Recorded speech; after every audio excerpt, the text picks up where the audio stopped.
गोटे निर्वाचित सरकार प्रथम दायित्व है जे जो देशर से शासनकर्ता भाव में मनोनीत होती भोटर द्वारा तांकर किभली विकास हो पार एवं निरंतर विकास प्रक्रिया जारी हम साधारण जनतांकर एवं सामग्रिक भाव देशर यहाँ हूँ सरकार गोटे गुरु दायित्व। वर्तमान आम जितेबाला देखुचु जे जलवायु परिवर्तन होची केवल ओडिशा बा भारत वर्ष नुहे सारा विश्व में जलवायु परिवर्तन गोटे बहुत बड़ भयंकर आकार धारण कर आम आगे ठिया होती। एवं द्वितीय कथा है जे जैव विविधता विभिन्न भाव में नष्ट होची ता छड़ा प्रदूषण वायु प्रदूषण ठू आरंभ कर शब्द प्रदूषण एवं विभिन्न प्रकार प्रदूषण जितेबाला बढ़ी चली से भली समय रे सरकार दायित्व आहरी धीरे धीरे बढ़ी जाउची कारण गोटे नागरिकर से देश भितर सुस्थ भाव में बंची रहिबार तार मौलिक अधिकार रही खाद्य पानीय तार परिवेश सब से भाव में शुद्ध हवा दरकार। तेणु ये सब को दृष्टि रखी जैव विविधता जो नष्ट होची ताकू रोकिबा दरकार, प्रदूषण होची प्रदूषण को नियंत्रण भितर रखिबा दरकार एवं जलवायु परिवर्तन जो जो भली सब अघटन सब घटुची एवं जो भली भाव में लोक माने विविध समस्यार सम्मुखीन होती से गोटे दूरदृष्टि संपन्न कार्यक्रम हाथ को नवा निश्चित भाव में उचित एवं एथिरे आपण माने एकमत हेबे। एवं यही कथा को दृष्टि रखी जानुआरी 2010 रे आरंभ होता सोलार मिशन कार्यक्रम। सोलार मिशन कार्यक्रम उद्देश्य है जे सौरशक्ति को विनियोग करी जो शक्ति आमे विभिन्न सोर्स रू सब पाउचु से सोर्स रो जो सीमित परिमाण में जहाँ भी शक्ति आसुची ताकू आउ टिके आमे जदि सोलार बा सौरशक्ति रो आमे किसी संग्रह करनु ताले एपटे जो आवश्यकता जिते अधिक पड़ुची से आवश्यकता कम हबो एवं सौरशक्ति जेहेतु असीमित सौरशक्तिर किसी सीमा नहीं तेणु ताकू यूटिलाइजेशन करने द्वारा आमर शक्तिर आवश्यकता मध्य कमिबो एवं सी ठीक भाव में भरणा हो पार एवं से आरंभ है सोलार मिशन प्रोजेक्ट जोटा है 2010 मसीह आरंभ है। एवं यही सोलार मिशन पाई जो आवश्यक होची अर्थ से अर्थ को कौटी भरणा करा जिवो बोली जो कोयला उत्पादन होची विभिन्न स्थान में कोयला खनिर कोयला उत्पादन होगी जितेबाला दि जाउची कोयला उपरे गोटे सेस करागला बा टिकस भली गोटे ता उपरे प्रयोग करागला सेटा केते टंका ना सेटा होची गोटे टन कोयला उपरे 50 टंका लेखा सेस आदाय करागला एवं ये जो आदाय करा जाउथिबा टंका से टंका को रखागला कोठी national clean energy fund NCEF बा राष्ट्रीय स्वच्छ शक्ति पांठी बोली आप कहींपारे। NCEF को डिपोजिट करागला ये जो 50 टंका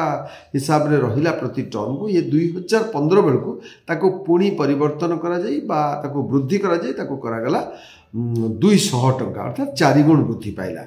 10 रु 15 भितर एवं 16 मसीह पुणी से 200 पुणी होगा 400 टंका ताने 50 टंका सी आसी पहुँचीगला 400 टंका कोयला उपरे टन पिछा शेष आदाय करागला एवं ये जो पांठी संग्रह है ये पांठी जमा है कौटी केंद्र सरकार पाखे से जमा होकर रहा। तेणु 2010 जो कोयला उपरे जो शेष सब ये करागला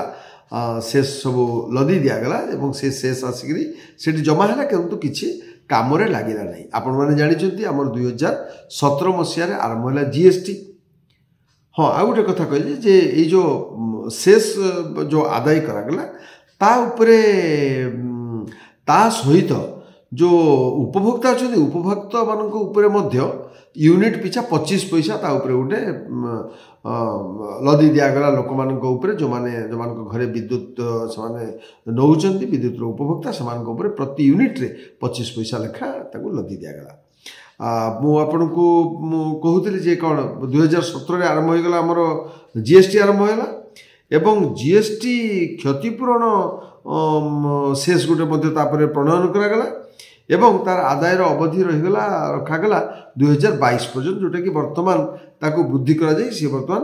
2026 मार्च मास पर्यंत ताको करा जाईछि। एटा कोन हैला वर्तमान केंद्र सरकार अधीन रे जो RTS बा रूफटॉप सोलार କାର୍ଯ୍ୟରେ ଏଟା ଲାଗିବା ପାଇଁ ଉଦ୍ଦିଷ୍ଟ ଥିଲା, ଯେଉଁଟାକି ଲାଗିଲା ନାହିଁ ଏବଂ ସେ ପଇସା ଜମା ହେଇ ବୃଦ୍ଧି ପାଇକି ରହିଲା। ତାପରେ ଆସିବା ଆମେ 2024 କୁ। 2024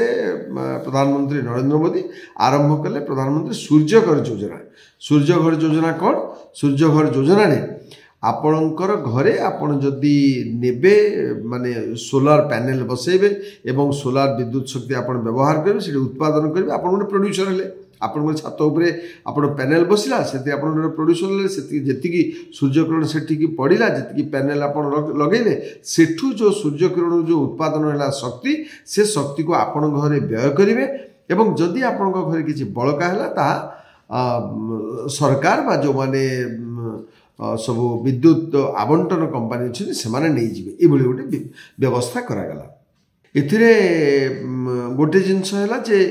ଯଦି ଆପଣଙ୍କର ଧରନ୍ତୁ 100 ୟୁନିଟ୍ ଆପଣଙ୍କ ଘରେ ଖର୍ଚ୍ଚ ହେଉଛି,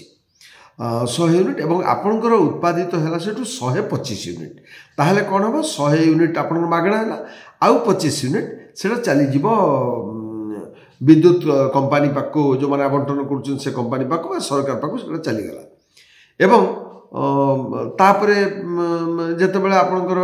ସର୍ଟେଜ ହେବ ତା ସହିତ ସେଟା ଆଡ଼ଜଷ୍ଟ ହେଇଯିବ। ବା ଧରନ୍ତୁ ଆପଣ ଯଦି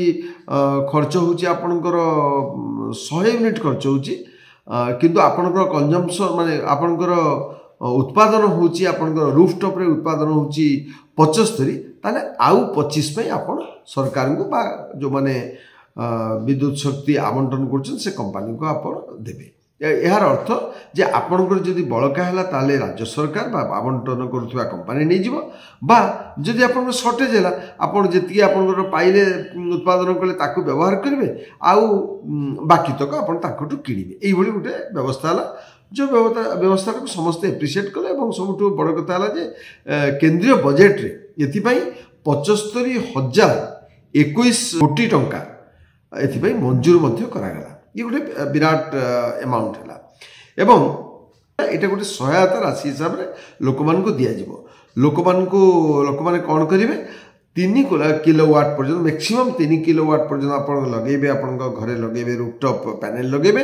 ଏବଂ ସେଥିପାଇଁ ସରକାର ଦେବେ ଆପଣଙ୍କୁ ସହାୟତା 78,000 ଟଙ୍କା ଦେବେ। କିଏ ଦେବେ? କେନ୍ଦ୍ର ସରକାର ଦେବେ। ଏବଂ ଏଥିରେ ରହିଲା ଯେ ଆମ ରାଜ୍ୟ ସରକାର ଦେବେ ସେଥିରେ 60,000 ଟଙ୍କା ଦେବା କଥା। ଏଥିପାଇଁ ଯେଉଁମାନେ ଦରଖାସ୍ତ କରିଛନ୍ତି ସେ ଦରଖାସ୍ତକାରୀ ପାଖାପାଖି ହେଉଛନ୍ତି 53 ଲକ୍ଷ ଲୋକ ଦରଖାସ୍ତ କରିଛନ୍ତି, କିନ୍ତୁ ବର୍ତ୍ତମାନ ସୁଦ୍ଧା ଯାହା ଆମ ପାଖରେ ତଥ୍ୟ ଅଛି ସେଥିରେ ମାତ୍ର 11 ଲକ୍ଷ ଲୋକଙ୍କ ଉପରେ ଘର ଉପରେ ରୁଫଟପ୍ ସୋଲାର ପ୍ଲାଣ୍ଟ ବସିପାରିଛି, ଯେଉଁଟାକି ଯାହା ଅଟକଳ ବା ଯେଉଁମାନେ ଆବେଦନ କରିଛନ୍ତି ତାଙ୍କ ଭିତରୁ ମାତ୍ର 20% ବା 20% ଏବଂ ଯଦି ଆମେ ଓଡ଼ିଶା କଥା ଦେଖିବା, ଓଡ଼ିଶାରେ ଆମର ଦରଖାସ୍ତକାରୀ 1,15,000 ଥିବାବେଳେ ଆମେ ପାଖାପାଖି 7,000 ଲୋକଙ୍କର ଘର ଉପରେ ବର୍ତ୍ତମାନ ସୁଦ୍ଧା ଲାଗିପାରିଛି, ଯେଉଁଟାକି ସେଇ 6-7% ଭିତରେ ହେବ, ହେଲା କି। ତେଣୁ ୟା ଭିତରେ ଆଉ ଗୋଟେ ବଡ଼ କଥା ଉଠୁଛି କ'ଣ ନା, ଯେଉଁ ନେଟ୍ ମିଟରିଂ ଆମର ହେଇଛି ସେ ମିଟରିଂଟାକୁ ଦୁର୍ବଳ ବୋଲି ଅନେକ ଲୋକ କହୁଛନ୍ତି ଏବଂ ସେଥିରେ ଯେଉଁଭଳି ଭାବରେ ଯେଉଁ ଆଦାୟ ହେଉଛି ଏବଂ ଘରୁ ବିକ୍ରି ହେଉଛି ତାଙ୍କୁ ବା ସେମାନେ ଯେଉଁ ପଇସା ଦେଉଛନ୍ତି ତା ଭିତରେ କିଛି ଗୋଟିଏ ଗଣ୍ଡଗୋଳ ଅଛି, ଯେଉଁଟାର କ୍ଲାରିଟି ବା ସ୍ପଷ୍ଟତା ନାହିଁ, ଯେଉଁଥିପାଇଁ ଲୋକମାନେ ହଇରାଣରେ ପଡ଼ୁଛନ୍ତି ଏବଂ ବହୁ ଅଧିକା ପଇସା ଦେଉଛନ୍ତି ଏବଂ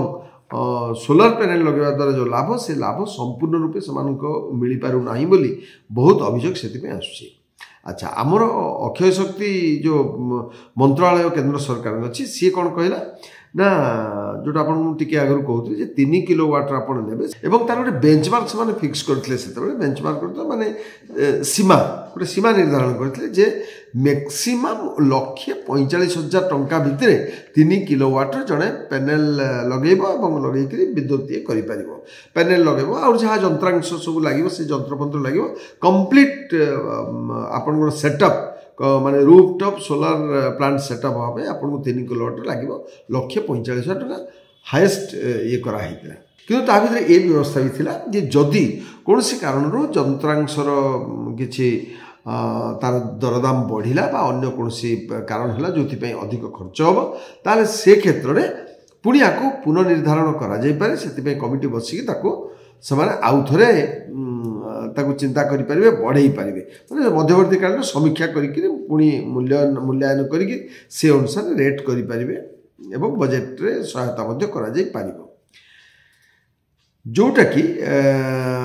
7/6/2024 पाखापाखि वर्षे तले जो केंद्र सरकार निर्देशावली थिला से निर्देशावली रे एक कथा स्पष्ट भाव में उल्लेख अच्छी जे 1,45,000 भितर हवा कथा और जदि बढ़े ताकू पुणी आउथरे मूल्य निर्धारण करा जाई पारिबो ताकू मध्यवर्तीकालीन समीक्षा करागला परे। किंतु वर्तमान आसुची असल प्रश्न जे ओडिशा सरकार जहाँ दौरान एवं ओडिशा रे गोटे 3 किलोवाट जदि सोलार पैनल जड़े छात उपरे बसौची ताहले ओडिशा सबु कस्टमर दौरान केते 2 लाख टका दौरान। मो घर उपरे भी लगे 2 लाख टका दौरान। 78,000 टका आसी केंद्र सरकार सहायता आसी से लोन नहीं कली और 78,000 टका तापरे आसला। तेणु ये जो 2 लाख टका लगी 1,45,000 जब बेंचमार्क करते 2 लाख कहीं नि एवं जदि नि बाकी अर्थ को कहीं भरणा करा जाउनी मध्यवर्तीकालीन समीक्षा कहीं करा जाउनी। तेणु या भितर बहुत किछि गहन कथा रही कारण वर्तमान ओडिशा रे विशेषकर बहुत बड़ कंपनी टाटा कंपनी भली कंपनी जेहेतु ताको नहीं सहित लड़ाई साधारण लोक केमती लड़े ता सहित आने जदि कौन गोटे नुआ पैसा बढ़ेदेवे सियाड़े कोटी कोटी टका 100 कोटी टका बढ़ीज किंतु आपड़ देखिए कौन गोटे टका बढ़ला कि गोटे पैसा बढ़ला कि 25 पैसा बढ़ला कि 10 पैसा कुआड़े मत समय अच्छी जाकि लड़ाई करी एवं ये ही वर्तमान यार स्वच्छता रे धूली पड़ी बहु प्रकार अभाव एवं अभियोग आसूची जलवायु मुकाबला जलवायु परिवर्तन मुकाबला करने प्रदूषण को नियंत्रण करने जो सोलार रूफटॉप सोलार कार्यक्रम जो हाथ को नहीं सरकार आपको तुरंत आर पुनः समीक्षा करा जाऊ। मध्यवर्तीकालीन समीक्षा जो कथा उल्लेख थिला 7/6/2024 निर्देशावली रे एवं राज्य सरकार तांकर बाकी तक पैसा भरणा कर जेभली भाव में अंततः जदि 2 लाख टका पड़ुची कंपनी माने नौचंदी 2 लाख टका ताले से 2 लाख टकार माने उपभोक्ता भाग केते रहइबो ताकू स्पष्ट भाव में स्थिरीकृत करा जाऊ एवं केंद्र सरकार गोटे गाइडलाइंस थिबो एठी जेतेबेले एग्जीक्यूट होला बेलको आ गोटे कथा हबो। तेणु जो माने भी रूफटॉप सोलार प्रोजेक्ट निज घरे छात्र लगौछन्ती ए कथा को आपण माने ठीक भाव में बुझंतु एवं तांकर